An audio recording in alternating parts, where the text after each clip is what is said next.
School is an 18-year forced government training program that sterilizes the potential for brilliance in children. Those who actually survive schooling and survive conformity and continue on to think for themselves truly are a rare breed. All children start out as curious, highly experimental minds, and then one day they're sent to school. Mandatory schooling has never consisted of anything but the memorization of monotonous dead facts and training children to master repetitious behavior. For the greater part of their day, everything the child says must match the interest of their school teachers. Their behavior must coincide with a set policy and a set regulation. They cannot use the bathrooms without permission. If they wish to speak, they must raise their hands. And after every hour or so, a bell rings and everyone must move to it. It couldn't be any more slave-like. And this type of training becomes a ritual for the child. It becomes the plot background for their television shows and books, or the ideology taught to them by a teacher or a parent. An entire monoculture is being developed here, stripping children of their power to cause trouble for the state at an early age, training them to be good servants of the politically correct. Their environment is much like a prison, by the population lacking any ability to check the authority of the warden. The process becomes a matter of rubber stamping. They have no control over their entire lives, which is directly related to youth violence, because the only control they have is between each other. Mandatory schooling produces children who are either terrified of the tyranny of others or have been raised to perpetually exploit the conditions of others. It's just like the prison system. Forced cohabitation. The child's presence in certain buildings and their engagement in state-regulated behavior is under penalty of imprisonment. An entire army of truancy officers have been hired to make sure that no child is on the other side of the bars. At the end of 18 years of coercive state authority, the child is released into the world. It's like the end of an 18-year prison sentence. Now that you're trained to do as you're told, now you can be free.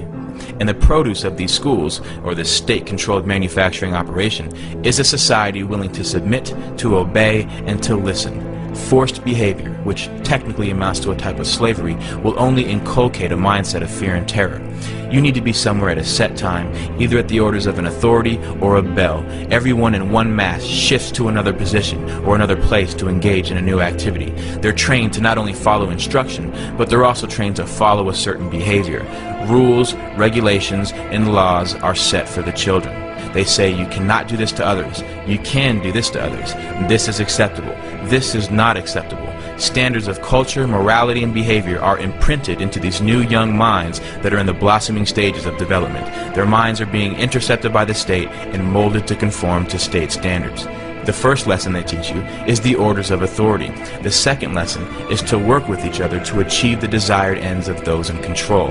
If a group of children are taught to engage in the same behavior regardless of what they want to do, then they will never fight back as adults. And this is your group of tenants who will live in roaches and never call the health inspector. This is your group of citizens who is easily terrified by police officers into voluntarily giving up their rights.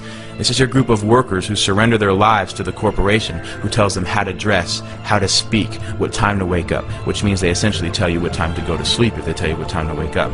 This is nothing new. These are the fruits of mandatory schooling.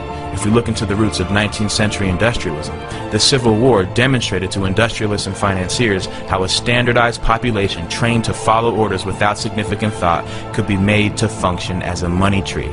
It's no surprise that global power and corporate wealth is based on a third-rate educational system that works against developing individuals of true character and true intellect. The mindless bureaucrat or the thoughtless worker who will follow a system without question is the pattern that our system depends on. And this is what school produces. The system is not designed to educate the public, which is why federal and state bureaucracies call the shots, not the parents, not the local school boards. Every law is harshly enforced with maximum punishments. The tone of a principal is much like the tone of a warden, with no check on his authority. They will always have a way of using coercive ability to enforce a standard on the population. Strict punishment awaits any kid who disobeys this ruling force, and there is no doubt that an active student body reflects positively on school administrators. It's like factory floor men.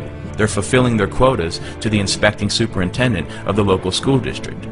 This is the reality of government training. The state doesn't care if children are homeless or on the streets or suffering from malnutrition and hunger, but the second the child fails to appear in school at the scheduled time, like a court date, the police are alerted. Until we abolish mandatory schooling, your child will be brought up as a slave so that he can accept becoming a slave later in life in adulthood.